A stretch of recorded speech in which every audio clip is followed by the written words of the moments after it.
नमस्कार, मी श्वेता अंकले. तरुण भारत न्यूज बुलेटिनमध्ये आपल्या सर्वांचे स्वागत. आता पाहूया ठळक घडामोडी. सीमा प्रश्नाच्या तातडीच्या सोडवणुकीसाठी मध्यवर्ती महाराष्ट्र एकीकरण समितीतर्फे केंद्रीय गृहमंत्री अमित शहा यांना शनिवार दिनांक 20 जून रोजी कोल्हापुरात निवेदन देण्यात येणार आहे.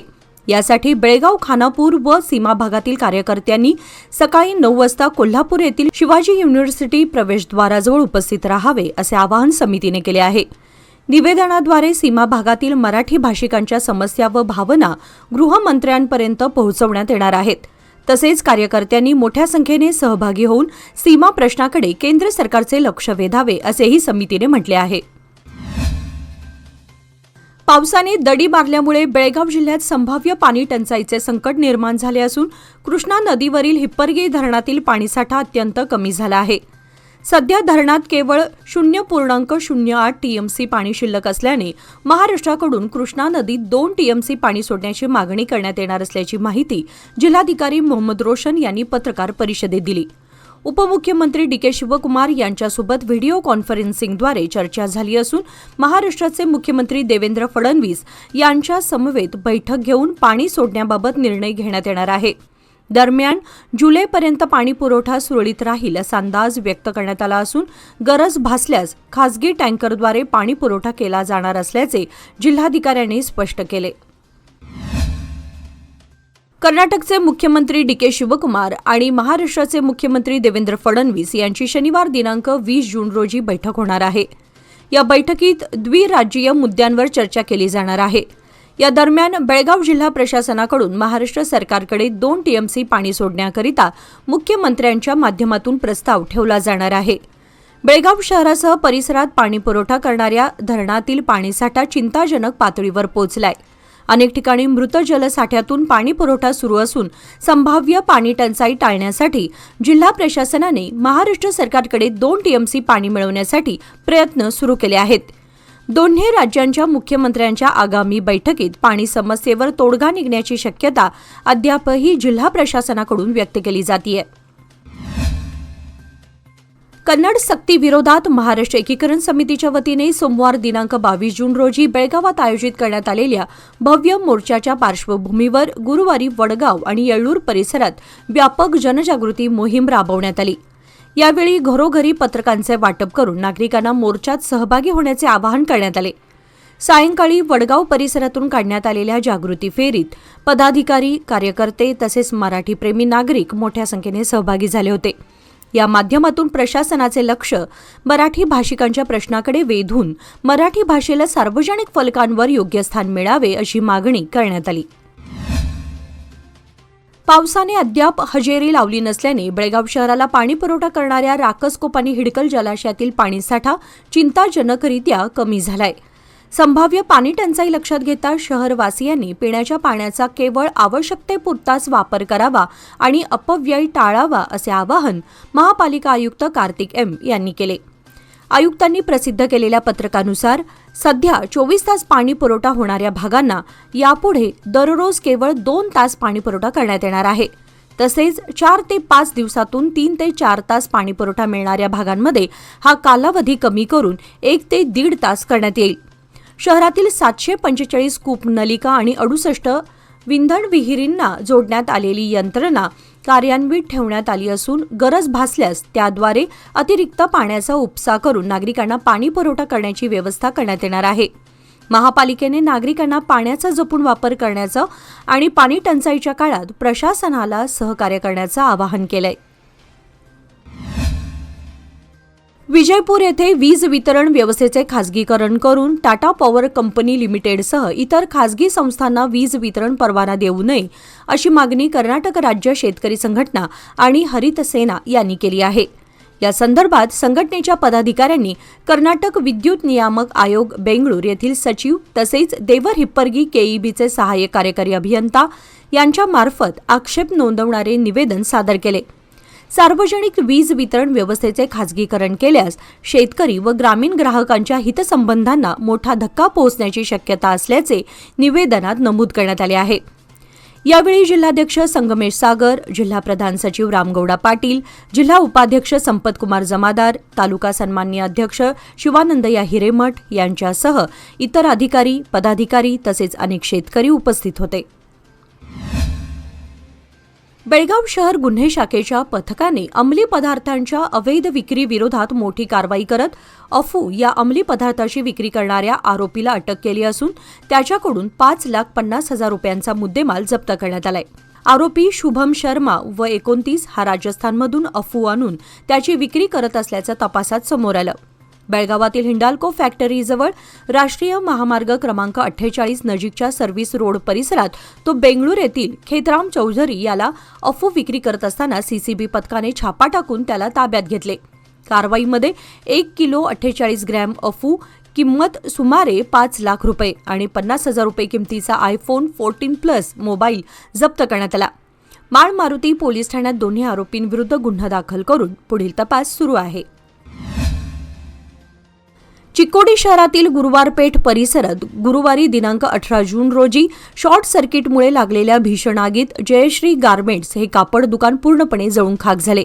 काही क्षणातच आगीने उग्र रूप धारण करत दुकानामागील अनेक निवासी घरांना विळखा घातल्यानं मोठ्या प्रमाणात मालमत्ता व घरगुती साहित्याचं नुकसान झालंय. घटनेची माहिती मिळताच अग्निशमन दल व पोलीस घटनास्थळी दाखल होत स्थानिक नागरिकांच्या सहकार्याने आगीवर नियंत्रण मिळवण्यात यश आले. सुदैवाने जीवितहानी टळली असली तरी लाखो रुपयांच्या नुकसानीचा प्राथमिक अंदाज व्यक्त करण्यात येत असून आगीचं नेमकं कारण व अंतिम नुकसानीचा आकडा तपासानंतरच स्पष्ट होणार आहे. अंबोली वन विभागाने चौकुळ, मराठी, बेरडकी आणि शिरगावकर पॉइंट येथे वन्यजीव शिकारी विरोधात 2 कारवाया करून 8 जणांना ताब्यात घेतले तर 2 पसार झाले. चौकुळ येथे विठू कोकरे याच्याकडून मृत साळींदर, गावठी बंदूक, हेड टॉर्च व दारुगोळा जप्त करण्यात आला.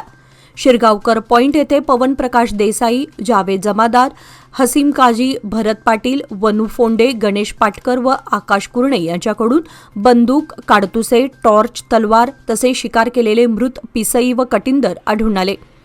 या दोन्ही कारवायात कोल्हापूर पासिंगची हेक्टर कार आणि अन्य साहित्य जप्त करण्यात आले असून पुढील तपास सुरू आहे.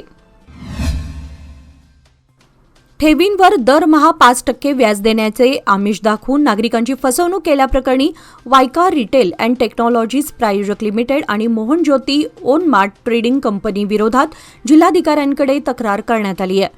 फसवणूक झालेल्या गुंतवणूकदारांनी सुरेश हुळीकोप यांच्या नेतृत्वाखाली जिल्हाधिकारी मोहम्मद रोशन यांना निवेदन सादर करून चौकशीची मागणी केली. वायका रिटेल कंपनीत 89 जणांनी सुमारे 3 कोटी 10 लाख रुपयांची गुंतवणूक केली असून कंपनीचे संचालक सिद्धार्थ के जंबगी जामिनावर सुटल्यानंतर फरार झाल्याचा आरोप आहे.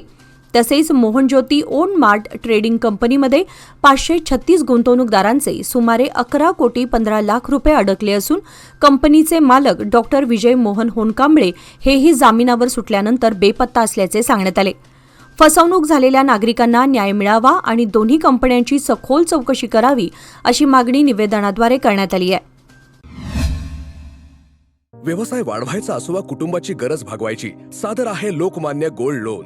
माफक प्रक्रिया शुल्क आणि कमीत कमी कागदपत्रांसह तात्काळ मंजुरी. लोकमान्य गोल्ड लोन प्रत्येक कुटुंबासाठी, प्रत्येक व्यवसायासाठी. अधिक माहितीसाठी आमच्या नजीकच्या शाखेला भेट द्या किंवा कॉल करा 180021245050. नियम व अटी लागू. कारवार जिल्ह्यातील उळ्ळूर तालुका कुंदापूर येथील जंगल परिसरातील एका घरासमोर चक्क 2 भले मोठे अजगर पहुडलेले पाहून घरमालकाची बोबडीच वळली. ग्राम वन समितीचे सदस्य चिट्टे राजगोपाल हेगडे सहज घरासमोर आले असता 2 भले मोठे अजगर त्यांच्या नजरेस पडलेले दिसले. घटनास्थळी वन खात्याचे अधिकारी दाखल होताच एक अजगर हरिण सोडून पळाला तर दुसरा हरिण गिळंकृत केल्याने फुगून सुस्त होऊन पडला होता. मानवी चाऊल लागताच त्याने गिळलेले हरिण पुन्हा बाहेर काढले. अजगराला वाचवण्यात यश आलं असलं तरी दोन्ही हरणांना मात्र वाचवता आलं नाही. पोटात बराच वेळ राहिल्यानं हरिण मृत पावलं होतं. दुसरा अजगर हरिण सोडून पळून गेला असला तरी ते हरिणही मृत पावल्याचं वन कर्मचाऱ्यांनी सांगितलं. बेळगाव उपनगरातील वडगाव परिसरातील लक्ष्मीनगर व मरगाई गल्लीमध्ये पिण्याच्या पाण्यात सांडपाणी मिसळून पुरवठा होत असल्यानं नागरिकांमध्ये तीव्र संतापाची लाट उसळली आहे. या गंभीर समस्येकडे लक्ष वेधण्यासाठी महिला व नागरिकांनी गुरुवारी महापालिका कार्यालयात धाव घेत आयुक्तांना निवेदन सादर केले. मलप्रभा फेज 1 मधील या वस्तीमध्ये प्रधानमंत्री आवास योजनेअंतर्गत शेकडो कुटुंबे वास्तव्यास असून गेल्या अनेक वर्षांपासून रस्ते व गटार व्यवस्थेची दुरवस्था कायम आहे. सांडपाणी पिण्याच्या पाणी पुरवठा पाईपलाईनमध्ये मिसळून दूषित पाणी घराघरात पोहोचतं. मात्र अद्याप प्रशासनाकडून कोणतीही ठोस उपाययोजना करण्यात आलेली नसल्याचा आरोप नागरिकांनी केला असून शुद्ध पिण्याचं पाणी, रस्त्यांची दुरुस्ती व गटार व्यवस्थेचे तातडीने नूतनीकरण करण्यात यावे अशी मागणी त्यांनी महापालिका आयुक्तांकडे केली आहे. पिरणवाडी येथील खानापूर रोड महामार्गावरील छत्रपती शिवाजी महाराज चौकात बेळगाव ग्रामीण पोलिसांच्या वतीने हेल्मेट जनजागृती मोहीम राबवण्यात आली. या मोहिमेत दुचाकी चालकांना हेल्मेटचे महत्त्व समजावून सांगण्यात आले. हेल्मेट न घालता वाहन चालवणाऱ्या दुचाकीस्वारांचे गुलाब पुष्प देऊन स्वागत करण्यात आले आणि त्यांना सुरक्षिततेच्या दृष्टीने हेल्मेट वापरण्याचे आवाहन करण्यात आले. तसेच हेल्मेटचा नियमित वापर करणाऱ्या दुचाकीस्वारांचे आभार मानून त्यांना प्रशस्तीपत्रक देऊन गौरवण्यात आले. यावेळी पोलीस आयुक्त भूषण बोरसे, ग्रामीण पोलीस ठाण्याचे PSI लक्काप्पा जोडट्टी, PI नागनगौडा कट्टीमनीगौडर, PI VD Sarnaik, DH Malgi तसेच इतर पोलीस अधिकारी उपस्थित होते. बेळगाव तालुक्यातील तुरमुरी गावातील कचरा विल्हेवाट प्रकल्पामुळे गेल्या 20 वर्षांपासून ग्रामस्थांना दुर्गंधी, प्रदूषण आणि रोगराईचा त्रास सहन करावा लागत असल्याचा आरोप करत ग्रामस्थांनी जिल्हाधिकाऱ्यांना निवेदन सादर केले. प्रशासनाने यापूर्वी प्रकल्प स्थलांतराचे आश्वासन दिले होते. मात्र अद्याप कोणतीही कार्यवाही झालेली नसल्याने नागरिकांमध्ये नाराजी आहे. कचरा प्रकल्प तातडीने अन्यत्र हलवावा, अन्यथा तीव्र आंदोलन छेडण्यात येईल असा इशारा ग्रामस्थांचे नेते नागराज जाधव यांनी दिला. यावेळी मोठ्या संख्येने ग्रामस्थ उपस्थित होते. सरकारी शाळा, अंगणवाड्या आणि वसतिगृहांना संबंधित अधिकाऱ्यांनी नियमित भेटी देऊन मूलभूत सुविधांची तपासणी करावी तसेच विद्यार्थ्यांच्या समस्या तातडीने सोडवाव्यात असे निर्देश बेळगाव जिल्हा पंचायतीचे मुख्य कार्यकारी अधिकारी राहुल शिंदे यांनी दिले. शाळा व अंगणवाडी प्रारंभोत्सवानिमित्त आयोजित व्हिडिओ संवाद बैठकीत ते बोलत होते. विद्यार्थ्यांची गळती रोखण्यासाठी विशेष प्रयत्न करून शाळाबाह्य विद्यार्थ्यांना पुन्हा शिक्षणाच्या प्रवाहात आणण्याच्या उपाययोजना करण्याचेही त्यांनी आवाहन केले. अंगणवाड्यांमध्ये 3ऱ्या शनिवारी व शाळांमध्ये 4थ्या शनिवारी पालक सभा घेणे बंधनकारक असून त्यामध्ये तालुकास्तरीय अधिकाऱ्यांनी सहभागी व्हावे असे त्यांनी स्पष्ट केले.